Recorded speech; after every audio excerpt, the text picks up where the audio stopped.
Hey folks, I'm Doug Hensley, president of Hertz Real Estate Services, and I'm coming to you today with our November 2023 farmland market update.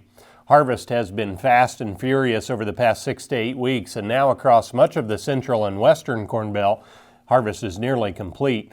I do believe most regions have been pleasantly surprised with slightly better than expected yields. Certainly not record yields, but very respectable, with a lot of 220 to 250 bushel an acre corn and 60 to 80 bushel an acre soybeans. Overall, that's a solid year across much of Illinois, Iowa, and southern Minnesota. However, I think you'll remember me talking about dry conditions across much of the central and western Corn Belt much of the summer, with some isolated areas that just flat out struggled to buy a rain for 30 to 60 days at a time, including in particular northeast Iowa, southeast Minnesota, and northeastern Nebraska, and crossing over the river, the Missouri River, over into the far western counties of Iowa.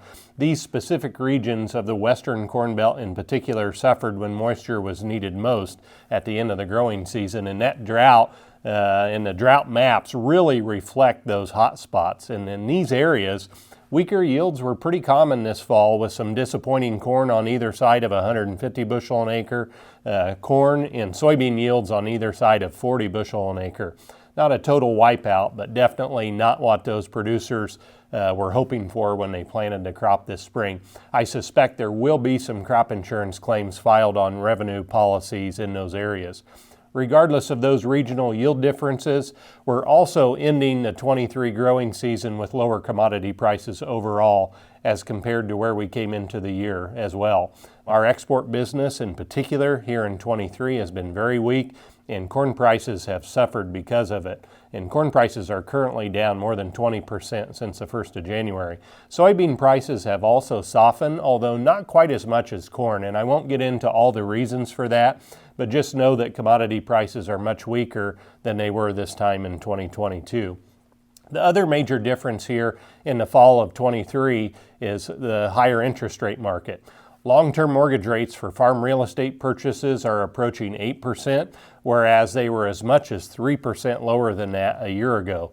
This change has not yet significantly impacted land prices because people aren't financing a majority of land purchases. There's still lots of excess cash from strong farm economy earnings in 2021 and 22, and that's powering most land purchases, which has kept land prices stable overall.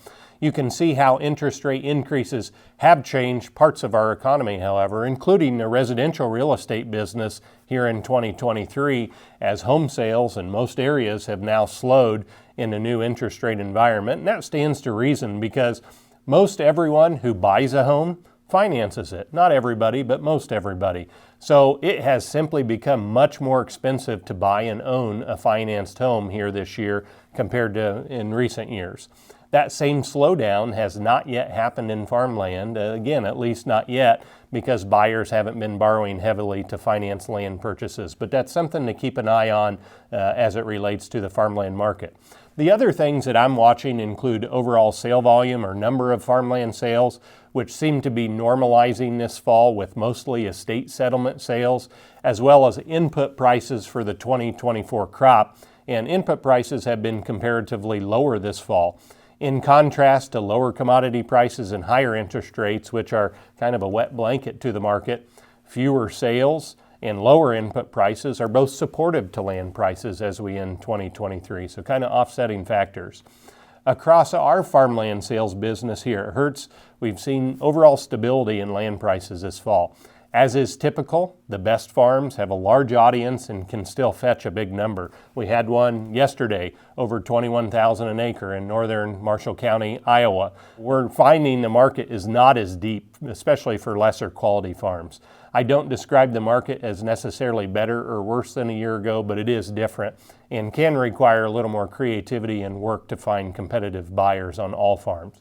We currently have about 125 farms sold and pending closing before year end, so we're really busy with closing work, as well as around 30 more farms that we're offering at auctions and public sales before Christmas time. So just as many or more private brokerage sales that we're also tending to right now. So As you have interest in one of those farms or questions about how your property may fit the market, you can always check us out and reach out to us anytime at www.hertz.ag. We welcome the conversation and would love to have the chance to visit with you. We appreciate you watching today, and I'll see you again on my next update.